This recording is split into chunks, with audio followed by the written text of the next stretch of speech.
Unang titira, ano? Quezon City.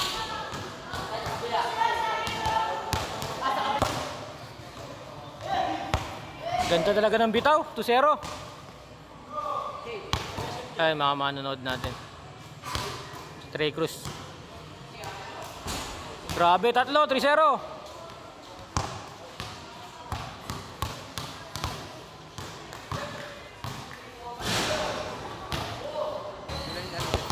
$15. 10 lang kay Tayomi.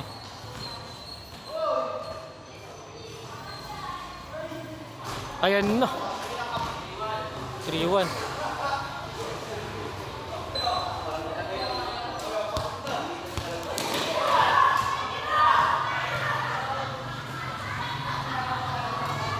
Ayan na. Oh, tuwan-tuwa yung mga tao dito. 3-2.